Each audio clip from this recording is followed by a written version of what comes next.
Hi viewers, welcome to our channel. ప్రస్తుతం మనతో పాటు టీడీపీ స్పోక్స్ పర్సన్ ఏఎస్ రావు గారు ఉన్నారు. వారితో ఒకసారి మాట్లాడారు. సార్ నమస్కారం. సార్ జగన్మోహన్ రెడ్డి గారు నేను ఒక ఛానల్కి ఇంటర్వ్యూ ఇచ్చారు. ఆయన మాట్లాడుతూ షర్మిల గారు అండ్ రేవంత్ రెడ్డి గారు వీళ్ళిద్దరినీ కూడా చంద్రబాబు గారు ఆడిస్తున్నారు, వాళ్ళకి సంబంధించిన రిమోట్ ఈయన దగ్గరనే ఉంది, ఈయన ఎలా చెప్తే వాళ్ళు అలా నడుచుకుంటున్నారు అంటున్నారు. మరి దీంట్లో ఆయన చేసిన ఈ ఆరోపణలో మీ ఒపీనియన్ సార్? జగన్మోహన్ రెడ్డికి రోజు ఒక అబద్ధం ఆడకపోతే కడుపు ఉబ్బిపోతుంది. జగన్మోహన్ రెడ్డికి రోజు ఏదో ఒక అబద్ధం ఆడాలా, రోజు ఏదో ఒకటి బట్టవాసి మాటలు మాట్లాడాలా, ప్రతిపక్షం పైన ఏదో ఒక నెపం వేయాలి. మాకేం సంబంధం షర్మిలతో, మాకేం సంబంధం రేవంత్ రెడ్డితో, మాకేం సంబంధము? ఇప్పుడు మేము ఉన్నది ఎన్డీఏ కూటమిలో మేము ఉన్నాము.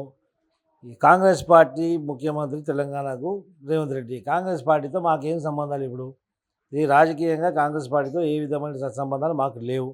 రేవంత్ రెడ్డి కూడా మాకు ప్రతిపక్ష పార్టీ కింద లెక్క. మరి షర్మిలతో మాకు సంబంధము? మీరు ఒకరినొకరిని పొడుచుకొని ఒకరినొకరు చంపుకొని మీరు ఉన్నటువంటి పంచాయతీ తీసుకొని బజార్లు వేసి, ఇంట్లో విషయం తీసుకొని బజార్లు వేసి మొత్తం కుటుంబాన్ని బజార్కి ఇచ్చుకొని అందరికీ మీకున్నటువంటి బుడద మొత్తం పంది బుడద బోల్డ్ వచ్చి అందరికి అంటించినట్టు మీరు అంటించుకున్న మీ ఇంటి బుడద అంతా అందరికి అంటిస్తే దానికి ఎవడేం చేయగలుగుతాడు? ప్రజలు చూస్తున్నారు మీరు ఏ విధంగా వివరిస్తున్నారు. అది సంబంధం ఉండి మీకేమో సాక్ష్యాధారాలు ఉంటే, వాస్తవాలు ఉంటే మాట్లాడాలి. అవాస్తవాలు ఏదో ఒక రోజు తెలుసు, కానీ ప్రతిరోజు అవాస్తవాలు మాట్లాడుతూ ఏదో ప్రజలు నేను చెప్తే నమ్ముతారంటే అది జగన్మోహన్ రెడ్డి యొక్క అపోహ మాత్రమే.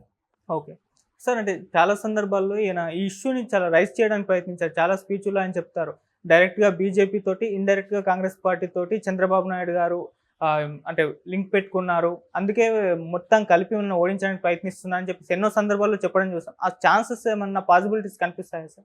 ఎవరితోటి? డైరెక్ట్గా డైరెక్ట్గా బీజేపీతో పొత్తు పెట్టుకున్నారు, ఇండైరెక్ట్గా కాంగ్రెస్ పార్టీతో సపోర్ట్ తీసుకొని వైసీపీని ఓడించడానికి ప్రయత్నం చేస్తున్నారు. అవసరమైంది కాంగ్రెస్ పార్టీతో అక్కడ? మాకు కాంగ్రెస్ పార్టీ ప్రమేయం ఎంత ఉంది ఆంధ్రప్రదేశ్లో? కాంగ్రెస్ పార్టీకి పడే ఓటెంత? 100 కంటే కూడా తక్కువ. అట్లాంటప్పుడు అలాంటి పార్టీ మాకు అవసరమా? ఈ తల్లి కాంగ్రెస్ పిల్ల కాంగ్రెస్ కలిసి మా కూటమిని ఎరగొట్టాలని చెప్పేసి జగన్మోహన్ రెడ్డి ప్రయత్నించాడు. ఈ కూటమి నుంచి ఎవరు పోలే. ఈ కూటమి కలిసి ముందుకు వెళ్తుంటే ఆయన కుయక్తులు సఫలీకృతం అవ్వట్లేదు. ఆయన పన్నాగాలు పంటుంటే అది ఫెయిల్ అవుతున్నాడు. ఎవడు కలిసి వస్తున్నాడు? కేపాల్ లాంటి వాడు తప్ప ఇంకెవడు ఆ పార్టీతో కలిసి లేదు. దానికి ఏం చేశాడు? పోయి అక్కడ తల్లి కాంగ్రెస్ తోటి కుమ్మక్క అయిపోయి వాళ్ళకు ఒక ప్యాకేజ్ ఇచ్చి, ఇక్కడ మా బిర్యానీకి హలీంకి ఇక్కడ ఉన్నటువంటి దానికి బ్రాండ్ అంబాసిడర్గా ఇక్కడ ఉన్న ప్రజల చోల పువ్వు పెడుతోని ఇక్కడ టైంపాస్ చేసుకుంటూ తిరుగుతున్న తన చెల్లెకి ప్యాకేజ్ ఇచ్చి అక్కడ పిలిపించాడు. ప్రభుత్వ వ్యతిరేక ఓటు చీల్చడానికి ఆమెను పెట్టిండు అక్కడ, అంతే తప్ప ఇంకేం లేదు. ఈ తల్లి కాంగ్రెస్ పిల్ల కాంగ్రెస్ కలిసి ఆడుతున్నటువంటి నాటకమే. సార్, దీనికి కౌంటర్గా షర్మిల గారు కూడా ఒక చిన్న కౌంటర్ వేశారు. జగన్ గారు రిమోట్ భారతీ చేతిలో ఉంది, భారతీ గారు ఆడించినట్టే ఆయన ఆడుతున్నారు అని అంటున్నారు. మరి దీనిపైన మీ ఒపీనియన్ ఏంటి సార్? ఈ జగన్మోహన్ రెడ్డికి షర్మిలకు తెలవాలి.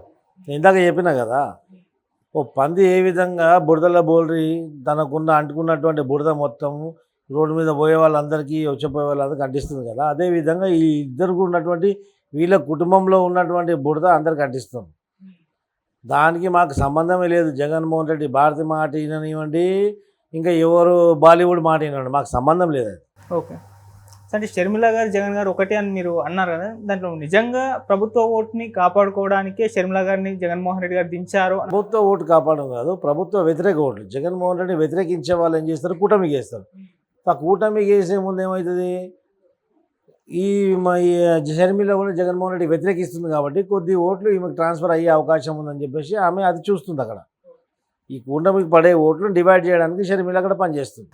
కానీ వీళ్ళు మాత్రం వైసీపీ వాళ్ళు మాత్రం జగన్ గారి ఓట్లను చీల్చి అదే చెప్తారు కదా. మరి ఇప్పుడు జగన్మోహన్ రెడ్డి మా అన్న మంచోడు శుద్ధపూస అంటే మరి ఈమెకి ఎందుకు పడతాయి ఓట్లు? ఆ జగన్మోహన్ రెడ్డికి పడతాయి కదా. అది జగన్మోహన్ రెడ్డి వ్యతిరేక ఓటు చీల్చడానికి, కూటమికి ఒక ఓటు చీల్చడానికే షర్మిల పనిచేస్తుంది అక్కడ. దాని గురించే షర్మిలని ఇక్కడ నుంచి అక్కడ ట్రాన్స్ఫర్ చేశారు. రేపు మళ్ళీ ఎన్నికలు అయిన తర్వాత ఇంకా వేరే రాష్ట్రం ఎక్కడైనా ఎన్నికలు అయితే అక్కడికి పోతుంది షర్మిల. ఆమె ప్యాకేజ్ పొలిటీషియన్ ఆమె. Okay sir. సరే, ఇటు ఎలక్షన్ కమిషన్ చూసుకుంటే ఇంకా జగన్ గారి వైపే ఉంది అన్న ఆరోపణలు బలంగా వినిపిస్తున్నాయి. అంటే రీసెంట్గా చూసుకుంటే ప్రతిపక్షాలు ఎటువంటి కంప్లైంట్ చేసినా పెద్ద సీరియస్గా తీసుకోవడం లేదు, ఇంకా జగన్ గారి కంట్రోల్లోనే ఉంది అన్న ఆరోపణలు అయితే బలంగా వినిపిస్తున్నాయి. మీ ఒపీనియన్ సార్?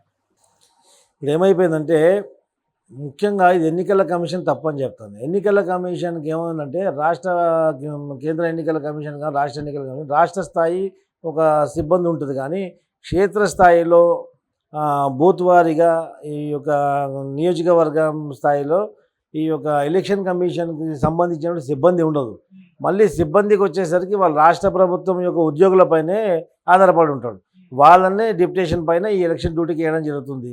సో ఏమవుతుంది, ఖచ్చితంగా ఈ అధికార పక్షంలో ఉన్నటువంటి నాయకులు, అధికార పక్షం మంత్రులు కానీ ఎవరైనా కానీ వాళ్ళతో లబ్ధి పొంది వాళ్ళకి ఇష్టానుసారంగా ఇష్టం వచ్చిన దగ్గర ట్రాన్స్ఫర్ చేయించుకోవడం కానీ, లేకుంటే ఉన్న స్థానంలోనే దశాబ్దాల కొద్దీ కొనసాగడం, ఇవన్నీకి ఆ రాజకీయ నాయకుల యొక్క ప్రమేయం, వాళ్ళ యొక్క తోడ్బలంతో జరుగుతూ ఉంటుంది. అలాంటప్పుడు అలాంటి రాజకీయ నాయకులు ఎన్నికలకు వచ్చినప్పుడు వీళ్ళే రిటర్నింగ్ ఆఫీసర్గా ఉండడము, ఎన్నికల విధులు కూడా వీళ్ళని నిర్వహించడం వల్ల ఏమవుతుంది, స్వామి భక్తి చాటుకుంటారు వీళ్ళు. అదేవిధంగా గుడివాడ నాని దగ్గర ఉన్నటువంటి విషయంలో కూడా గుడివాడలో ఇదే జరిగింది.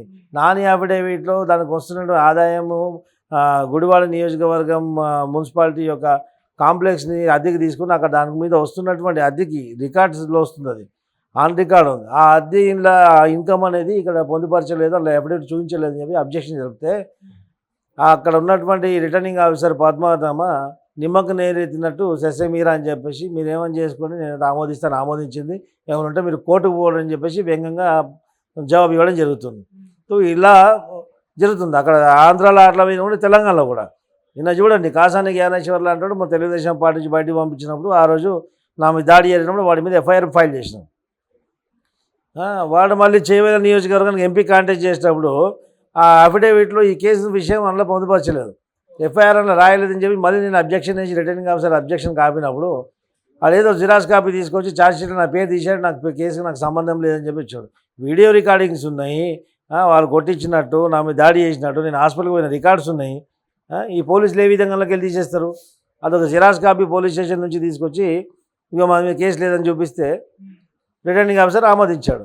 సో ఈ విధంగా జరుగుతుంది. గతంలో ఉన్నటువంటి బీఆర్ఎస్ పైన ఉన్నటువంటి ప్రేమ ఈ యొక్క రిటర్నింగ్ ఆఫీసర్లు ఎన్నికల అధికారులు చూపిస్తున్నారు, స్వామి భక్తి చాటుకుంటున్నారు. సో ఈ విధంగా జరుగుతుంది. ఎన్నికల కమిషన్ యొక్క మోటో నేర చరిత్ర ఉంటే వాళ్ళని ఖచ్చితంగా చెప్పాలా, ఓటర్లకు తెలవాలా, ఖచ్చితంగా 3 సార్లు ఈ పేపర్లో నోటిఫికేషన్ వేయాలా. దురుష్టులు, దుర్మార్గులు, భూకబ్జాలు, కాసాని జ్ఞానేశ్వర్ లాంటి బట్టవాస్ గారు మొత్తం వచ్చి చేవెళ్ళ లాంటి నియోజకవర్గంలో కాంటాక్ట్ చేస్తారు. విశ్వేశ్వర రెడ్డి లాంటి నిజాయితీపరుడు, ఒక సంస్కారవంతుడు పోటీ చేయాలంటే ఇలాంటి దుర్మార్గులు వచ్చి ఓట్లు చీల్చడం జరుగుతుంది. ఈరోజు ఇది ముఖ్యంగా ఎన్నికల కమిషన్ ఎన్నికల విధులన్నీ కూడా వాళ్ళ యొక్క సొంత సిబ్బందితో నిర్వహిస్తే ఇలాంటి అవకతవకలకు తావు ఉండదు. ఓకే, కానీ సార్ ఇక్కడ బీజేపీ ఉంది కదా సార్ కేంద్రంలో, మరి బీజేపీ ఇప్పుడు టీడీపీ జనసేనతో పొత్తులో ఉంది, మరి అదెందుకు ఇన్వాల్వ్ అవ్వట్లేదు, ఎందుకు అంటే ఇప్పటికి కూడా జగన్ వైపు బీజేపీ టర్న్ తీసుకొని ఉంది అన్న ఆరోపణలు కూడా వినిపిస్తున్నాయి సార్. ఇవి వినిపించే వాళ్ళు చాలా వినిపిస్తుంటారు, మాకు సంబంధం ఏంది. ఇప్పుడైతే 3 పార్టీలు కూటమిలో ఉన్నాయి. అధికార పార్టీ ఏం చేసిందో గత 5 సంవత్సరాల నుంచి పూర్తి పదవి కాలంలో వాళ్ళు ఏం చేశారు, ఎంత దుర్మార్గానికి ఒడిగట్టారో అది మొత్తం ప్రజల్లో తీసుకెళ్తాం, ప్రజలను చైతన్యపరుస్తున్నాం. ఖచ్చితంగా ప్రజలు జగన్మోహన్ రెడ్డికి వ్యతిరేకంగా తెలుగుదేశం పార్టీకి ఓటేసి తెలుగుదేశం పార్టీకి అధికారం తీసుకొస్తారని చెప్పి ఆశిస్తున్నాం.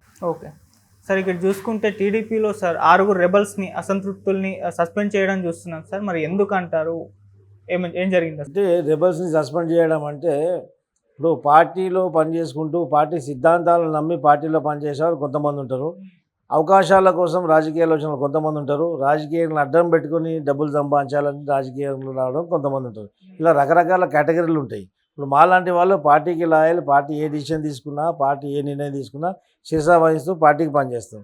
కొందరు ఏం చేస్తారు, ఎన్నికల్లో నిల్చొని అవకాశానికి వస్తారు, లేకుంటే ఎన్నికల్లో నిల్చొని పార్టీ ఫండ్కో లేకుంటే ఎదుటి పార్టీతో కుమ్మక్క అయిపోయి డబ్బులు తీసుకోవడానికి రకరకాల అండర్స్టాండింగ్తో రావడం జరుగుతుంది. అలాంటి వాళ్ళు ఏం చేస్తారు, అనివార్య కారణం ఏదైనా కానీ పార్టీ ఒక నిర్ణయం తీసుకుంది, మనం ఈ నియోజకవర్గానికి పోటీ చేయట్లేదు, వేరే పొత్తులకు సంబంధించినటువంటి పొత్తు పార్టీ అయినటువంటి పొత్తుల భాగంగా వేరే పార్టీకి టికెట్ కేటాయిస్తుంది అన్నప్పుడు శిరసా వహిస్తూ పార్టీకి పనిచేస్తూ పార్టీ ఏ పార్టీకి అయితే ఏ అభ్యర్థికి అయితే సపోర్ట్ చేయమని చెప్పేసి బలపరచమని ఆదేశిస్తుందో మనం సాయశక్తుల అభ్యర్థిని ప్రయత్నం చేసి గెలిపించి ఆ తర్వాత పార్టీ ముందు పార్టీ ఆదేశాలు శిరసా వహించాను, నేను పార్టీకి లాయల్ ఉన్నా, నాకు తగిన స్థానం కల్పించమని పార్టీ మీద మనం డిమాండ్ చేయడంలో న్యాయం ఉంది. అంతేగాని మనకు అవకాశం దొరకలేదు, అందరు అవకాశం దొరకాలంటే 100 మంది ఉంటే 100 మందికి అవకాశం దొరకదు కదా. నాకు అవకాశం దొరకలేదు కాబట్టి నేను పక్క పార్టీలో పోతున్నానంటే నువ్వు పార్టీకి విధేయత ఎక్కడ ఉంటుంది?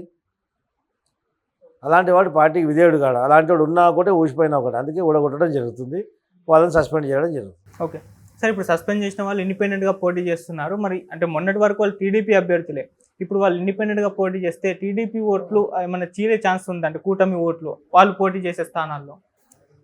కూటమి ఓట్లు ఏం చేస్తారు? ఆకాశం వైపు ఉమ్మేస్తే మనపైనే పడుతుంది. టీడీపీ అనేది ఒక ఆకాశం లాంటి పార్టీ. ఇలాంటి చిన్న చితిక పురుగులు, విష పురుగులు, చిన్న చిన్న కీటకాలు ఆకాశాన్ని ఏం చేయగలుగుతాయి? ఏం చేయాలని ఆలోచన కూడా చేయలేరు వాళ్ళు. అది ఏం జరగనటువంటి మాట.